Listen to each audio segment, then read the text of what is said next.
welcome everybody. Now we've got 3 people who are going to welcome you tonight, and I want to start off with Carson. Carson Wilson is our current chairman, and he has very kindly said he would come along and welcome us and start off proceedings, so thank you. Thank you, Joyce. Can you all hear me okay? Good. Well, welcome to the launch of the archives of North Down and Ards U3A. You're all very welcome. Particularly, I want to welcome Madam Mayor here. Thank you for coming. We appreciate it very much. I'm sure you have a busy schedule. It's normal at these events to say at the end a thank you to various people. I want to buck that trend and say it now, because in my experience, when you get round to saying the thanks, people are halfway home, either in their heads or on their cars. So I want to say now a thank you to Pamela McCrory, the Chief Librarian here, who has kindly allowed us to use this room. Not just for tonight, but for the exhibition of the archives until the end of February. So if you don't get a good look at them tonight, by all means come back during normal library hours and you can browse them then. Joyce Gibson and Florence McFarlane founded North Down and Ards U3A. Well, put the other way around, Florence and then me after. Okay, well, okay. Florence McFarlane and Joyce Gibson founded the U3A here in North Down in 1997. And a year later, they enrolled their 100th member. There's an old saying that from little acorns, large oaks grow, and that has certainly been true of North Down and Ards U3A, because we now have around 1,300 members who take part in 97 different interest groups. So from that little acorn that our founders planted, we have grown and grown and grown. The archives on display are a labour of love by Joyce. A love of North Down and Ards U3A and a love of its history. They're the result of 5 years dedicated work by Joyce, supported by Mary Crummy, Jeff Crummy and Kate Lockhart. The 16 plus volumes are the result of all of that hard work and record, as Joyce had said, the early years of our U3A. There are 20 volumes now. 20 volumes now, good heavens. They've been multiplying.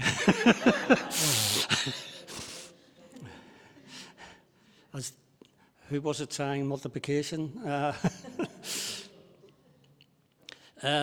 Anyway, the archives, they make fascinating reading, and I really do commend them to you. And now it's time to hear from our president, Joyce Gibson. Thank you, Carson. Oh, I've got one.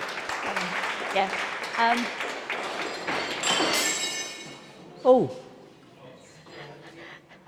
Thank you very much, Carson.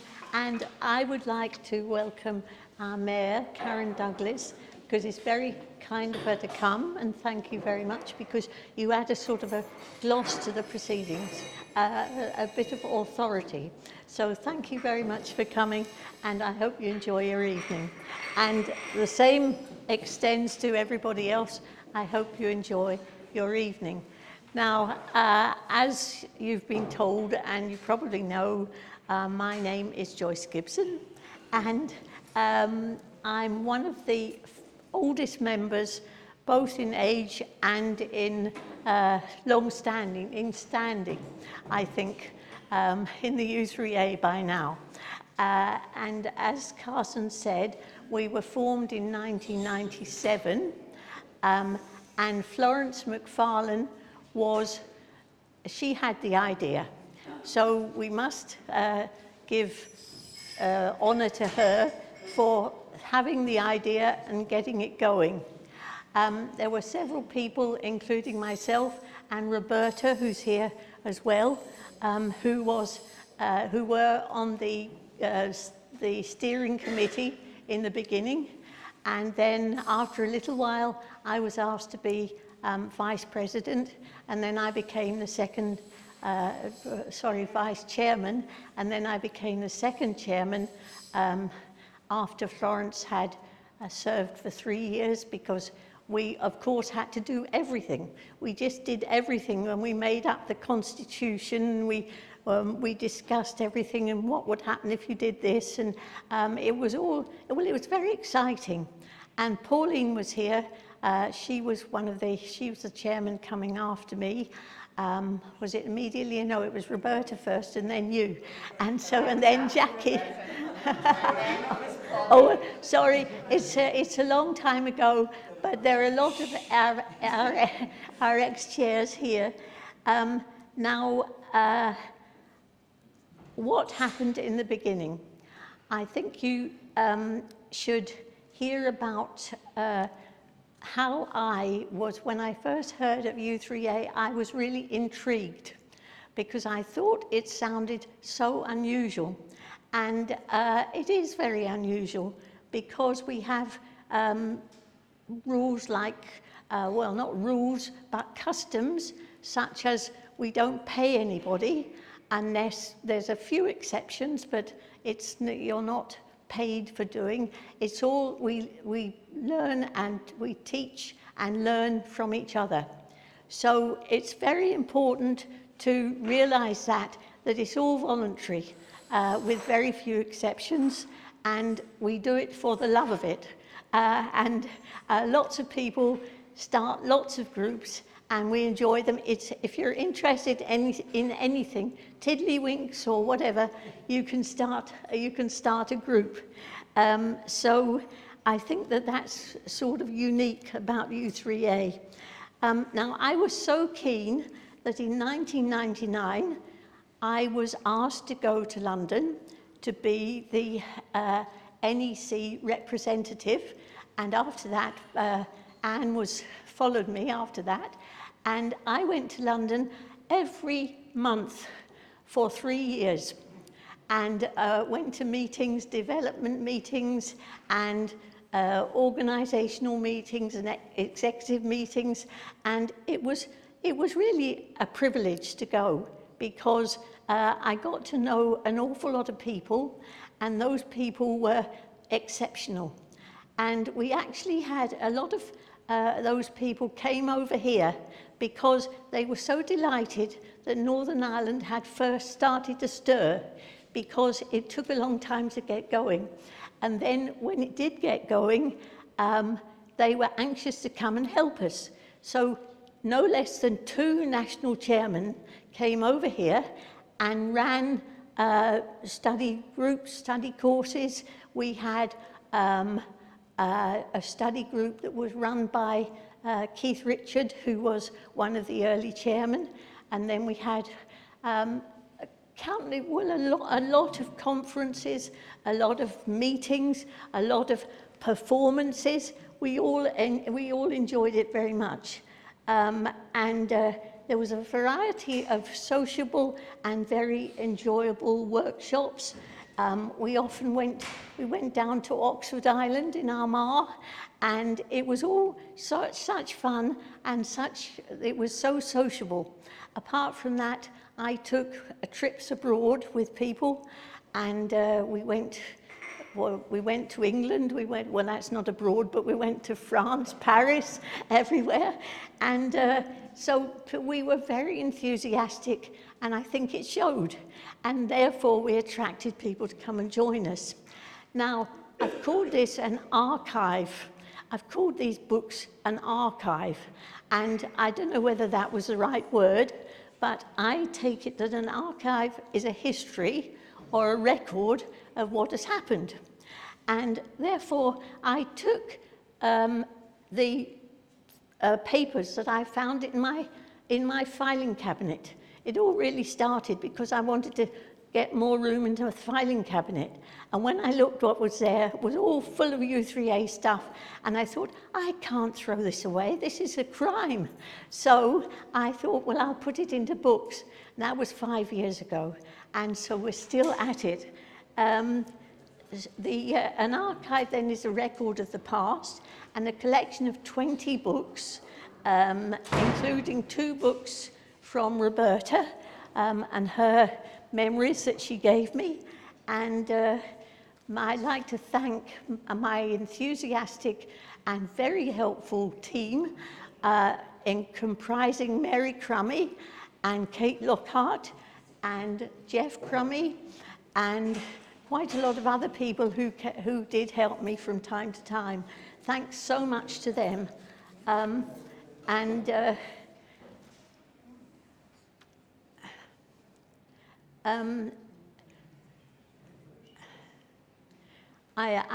want now I've gone through this, I've sort of got it mixed up. So we had Freshers' Fairs, conferences, a summer school, a full-scale performances, a celebration of Percy French's life.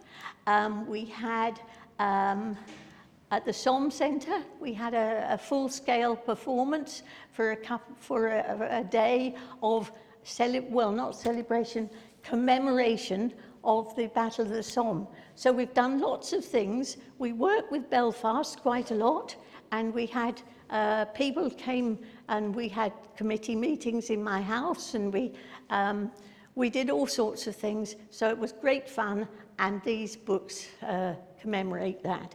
So I want to thank Pamela, of course, very much for allowing us to use this room and to being so helpful. To Elizabeth Wally, who was going to play our background music while we're looking around the room and talking. And I'd like to thank other people who've done, Peter, who's, as usual, has come down to do the technical work for us, and Michael, who's helping him, and all sorts of people. So please take my thanks as said. And I'd like to ask Karen Douglas now, the Mayor of North Down, to open the exhibition. Thank you.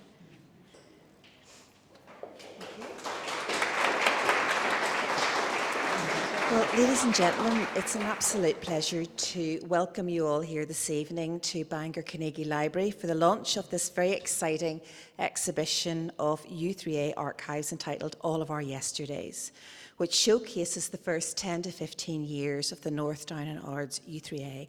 But I would like to thank, first of all, Joyce and Carson for the very warm welcome to join you this evening. I'm delighted. So I'm aware that there has been 16 volumes with a few photographic appendages that have been really a work of considerable effort by the founder, second chairman and current president, Joyce Gibson, assisted by a very able team of willing and hard-working helpers. The books will be displayed here during the normal library opening hours in the Curve Exhibition Hall for the entire month of February.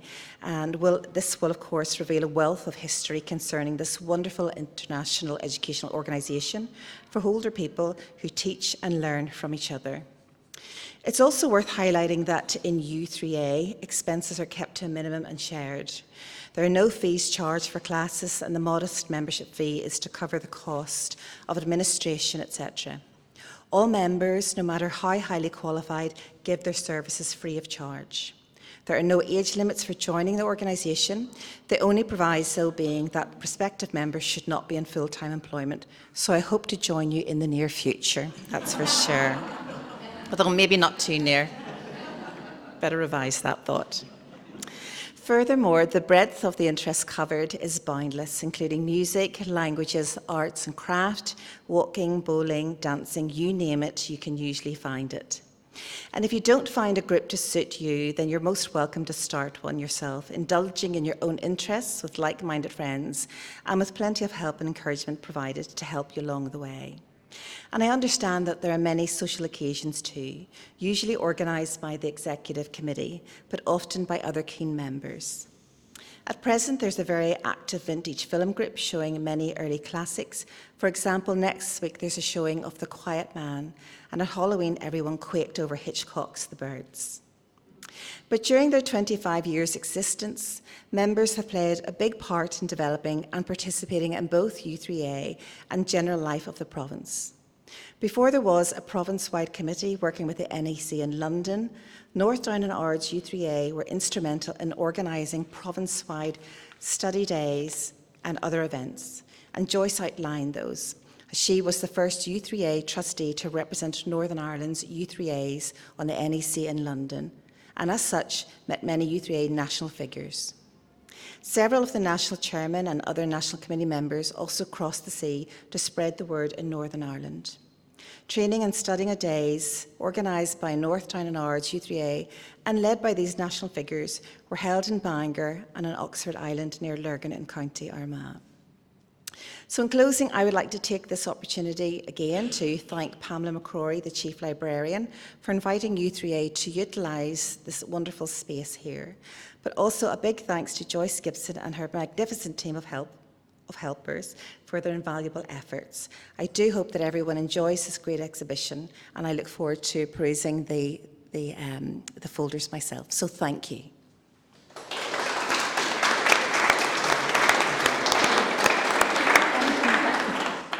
Thank you, that was very good. Well, I think that was a magnificent speech from Karen, and it was very nice of her to come, so thank you very much indeed. And what are we doing this evening? Well, we're looking at the books, of course. We are having refreshments. There is some wine and some schlur, and some coffee and tea and nibbles and biscuits and whatever. And of course we've got each other to talk to and to meet again and to encourage as being very good members of the U3A, and thank you all very much for coming.